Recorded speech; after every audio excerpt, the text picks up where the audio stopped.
हर हर महादेव। जय शिव शंभू। आप सभी का हमारे यूट्यूब चैनल में स्वागत है।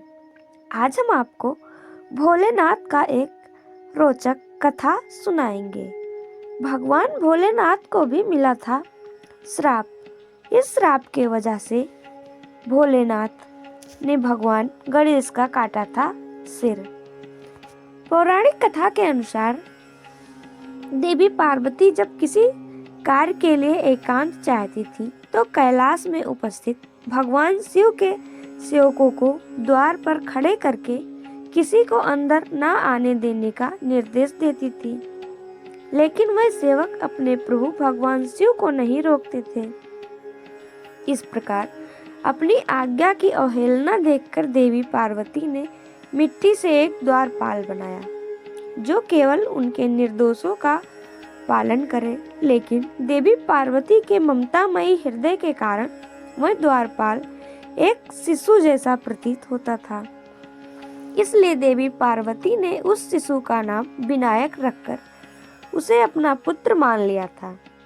जब पार्वती जी स्नान करने के लिए गईं, तो वह विनायक को द्वार पर खड़ा करके कहकर गईं कि वह किसी को अंदर आने न दे। अभी अभी धरती पर प्रकट हुआ विनायक किसी भी बात से परिचित नहीं था। वह भगवान शिव को भी नहीं जानता था। इसलिए जब भगवान शिव देवी पार्वती से मिलने के लिए उनके कक्ष की तरफ आए तो विनायक ने उन्हें रोका और बार बार आग्रह करने पर भगवान शिव को अंदर जाने नहीं दिया। यह देखकर भगवान शिव को इस अपरिचित बालक को देखकर बहुत क्रोध आया।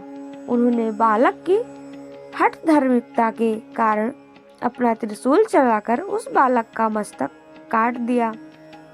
इसके बाद देवी पार्वती के क्रोध और विलाप के कारण भगवान शिव ने पुनः उस बालक में प्राण डाले और उसे गज का सिर लगाया।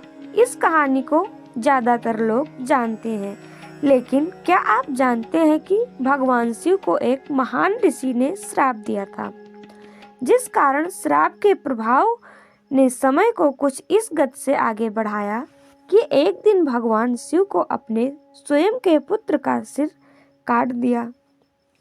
ब्रह्मवैवर्त पुराण के अनुसार महादेव को कश्यप ऋषि ने श्राप दिया था। ब्रह्मवैवर्त पुराण के अनुसार माली सुमाली नाम के दो राक्षस थे। वह दोनों भगवान शिव के भक्त थे। एक बार दोनों भगवान शिव की शरण में आए और सूर्यदेव की निंदा करने लगे। उन्होंने कहा कि अपनी राशि में सूर्य के नकारात्मक प्रभाव के कारण उन्हें शारीरिक कष्ट उठाना पड़ रहा है। सूर्यदेव अगर चाहें तो उनके कष्ट को कम कर सकते हैं। उन्होंने भगवान शिव से सूर्यदेव को उन्हें कष्ट न देने के लिए कहा।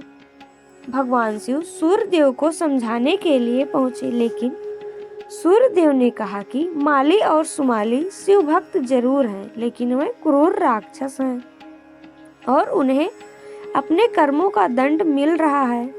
नियम के अनुसार सूर्य अपनी गति के अनुसार ही सभी राशियों में गोचर कर रहे हैं, इसलिए वे माली सुमाली पर विशेष कृपा नहीं कर सकते।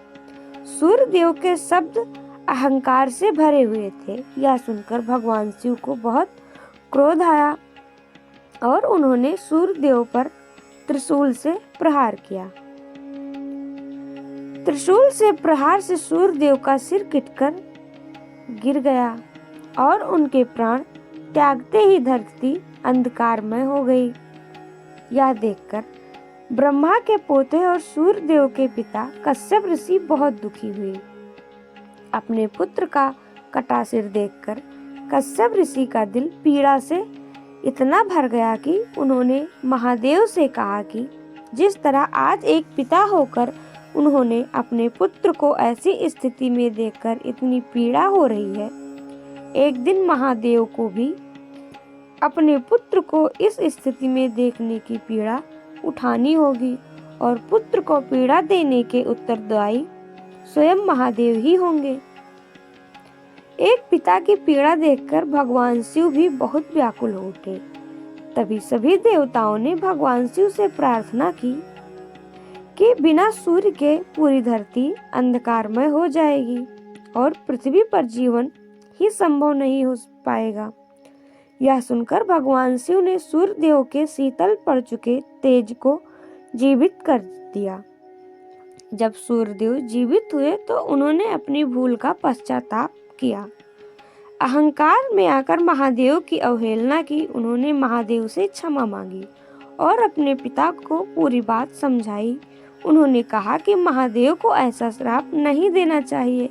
अब वो अपने श्राप के विनाश को कुछ कम करने का तोड़ बताएं।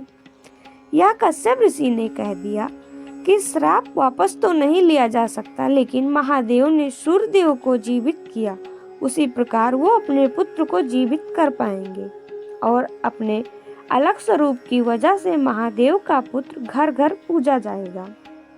भगवान सूर्य देव ने माली और सुमाली से कहा कि वह अपने बुरे कर्मों को त्याग कर अगर विधि विधान से भगवान सूर्यदेव और महादेव की आराधना करेंगे तो अपने कष्टों से शीघ्र ही मुक्ति पा जाएंगे। इस तरह माली सुमाली ने भोलेनाथ और भगवान सूर्य की उपासना और स्तुति शुरू कर दी।